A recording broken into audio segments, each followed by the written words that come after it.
Today we shall read Proverbs 9 verse 10. The fear of the Lord is beginning of wisdom, and knowledge of the Holy One is understanding.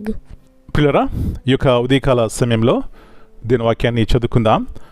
పరిశుద్ధ గ్రంథం నుండి సామెతల గ్రంథము 9వ అధ్యాయము 10వ వచనం.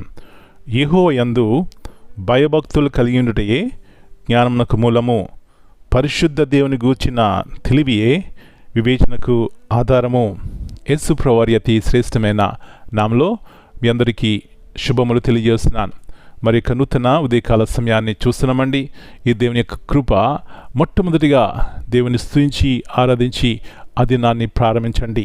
మంచి ఇక్కడ జ్ఞానటువంటి సొలొమోను అంటున్నాడు, యెహోవా యందు భయభక్తులు కలిగి ఉండుటయే జ్ఞానమునకు మూలము.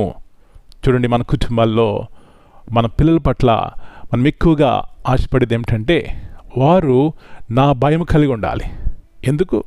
నా భయం కలిగి ఉన్నప్పుడు నా మాట వింటారు. నా భయం కలిగినప్పుడు వారు విధేయత చూపెడతారు, సులభముగా లోబడతారు, ఇంకా సమాధానంగా ఉంటారు.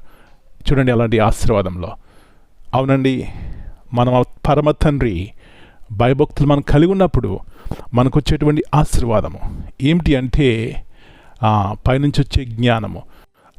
ఏమిటా జ్ఞానం? అది పవిత్రమైనది, సమాధానకరమైనది, సులభముగా లోబడినది. అబ్బా, ఇలాంటి జ్ఞానము మన జీవితాల్లో ఉన్నప్పుడు, ఇలాంటి భయభక్తులు మన జీవితంలో ఉన్నప్పుడు పిల్లరా, కుటుంబాలు ఎంత సమాధానంగా ఉంటారండి.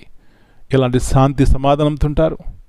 కాబట్టి దేవుని యొక్క మాటలు, దేవుని యొక్క జ్ఞానము ఎంతో ఉన్నతమైనది. ఈ ఉన్నతమైనటువంటి జ్ఞానం మనం కలిగి ఉండాలంటే దేవుని వైపు చూడాలి, ఆయన భయం కలిగి ఉండాలి. మన జీవితంలో ఉన్నటువంటి ప్రతి మురికి అపవిత్రతను సరి చేసుకోవాలి. అప్పుడు గొప్ప సమాధానంతో కూడినటువంటి జీవితం మనం కలిగి ఉంటాం. అదే దేవుడు మనకి ఇస్తున్నటువంటి వాగ్దానము. ఈ జ్ఞానం కలిగి వ్యక్తిగత మన జీవితాన్ని కట్టుకుందాం. ఈ పరిశుద్ధమైనటువంటి జ్ఞానంతో మన కుటుంబాలు కట్టుకుందాం. అనేక మందికి ప్రయోజనకరంగా దీవెనకరంగా ఉందాం. అలాంటి కృపను దేవుడు మనందరికీ దయచేయను గాక. ప్రార్థన చేసుకుందాం.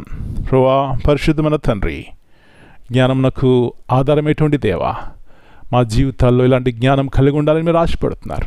అందును బట్టి మీకు వందనాలు, కృతజ్ఞతాస్తులు చెల్లిస్తున్నాం. ప్రభువా, దేవుని యందు భయభక్తులు కలిగి ఉండడమే జ్ఞానమునకు మూలం నాయనా. ఈ జ్ఞానము వ్యక్తిగతంగా నా జీవితంలో, మా జీవితాల్లో ఉండడానికి సహాయం ఇచ్చేయండి. అప్పుడు వివేచన కలిగి జీవిస్తాం. మేము వేసే ప్రతి అడుగు, ప్రతి నిర్ణయము, ప్రతి ఒక్క మాట, ప్రతి నడక ప్రభువా మీ యొక్క ఉన్నతమైన ఉద్దేశాల్లో ఉంటాయి. తద్వారా అది మాకు మేలుకరంగా ఉంటుంది ప్రభువా. ఇలాంటి కృపను మా పిల్లల యొక్క కుటుంబాల్లో ప్రభువా దయచేయండి. ఆ విధమైన నడిపింపుతో నడుచుకుని నాయన కుటుంబాల్లో క్షేమాభివృద్ధిని చూడడానికి సహాయం చేయమని మనం మీ చేతిగా అప్పగించుకుంటూ మీ సమాధానము ఈ దినమంతా కూడా మమ్మల్ని ఏర్పడి చేయడానికి సహాయం చేయమని యేసయ్య అతి పరిశుద్ధమైన ఘనమైన నామమును బట్టి ప్రార్థన చేస్తున్నాను తండ్రి. Amen. God bless you all. My dear brothers and sisters, greetings in the precious name of our Lord and Savior, Jesus Christ.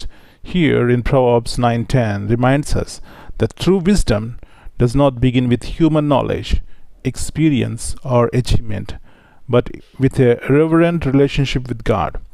The fear of the Lord speaks of deep respect, awe, and submission to His authority. Amen.